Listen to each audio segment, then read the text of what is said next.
Hello friends, good morning. আমি রনি নারায়ণগঞ্জ থেকে বলছি। Welcome to Raza root garden. বন্ধুরা, আজকে যে বিষয়টি নিয়ে কথা বলবো সেটি হচ্ছে ছাদ বাগানে ভিয়েতনাম মালটা সম্পর্কে। তো বর্তমানে আমাদের ওয়েদারে যে কয়টি জাত পরীক্ষিত এবং প্রত্যাশিত রেজাল্ট আসছে তার মধ্যে ভিয়েতনাম নিঃসন্দেহে একটি ভালো জাত। তো আপনি ছাদ বাগানে যে কয়টি গাছ রোপণ করেন না কেন, আমি রিকমেন্ড করব যে একটি ভিয়েতনাম জাত রাখতে পারেন। তো এর মূল বিশেষত্ব হচ্ছে যেটি 12 মাসই ধরে হয়েছে, ছিঁড়ে পড়ে গেল।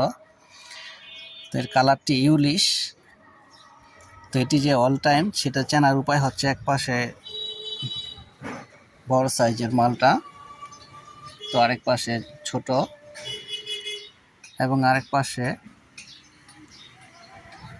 ফুল থেকে ফল সেটিং হচ্ছে। তো এই পাশে আমি আরেকটি গাছ দেখাচ্ছি যে এটি যথেষ্ট কালার চলে আসছে।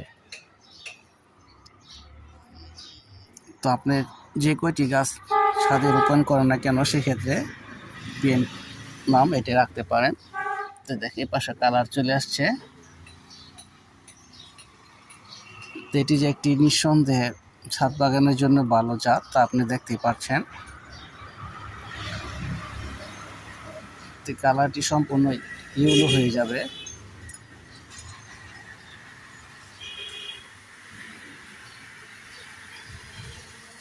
তো ভিডিওটি ভালো লাগলে লাইক, কমেন্ট, শেয়ার করে দিবেন এবং ভিডিওটি আপনার সে সকল বন্ধুদের মাঝে শেয়ার করে দিবেন যারা গার্ডেনিং ভালোবাসে। তো আজকের মতো এখানেই শেষ করছি। No more today. Thank you everybody.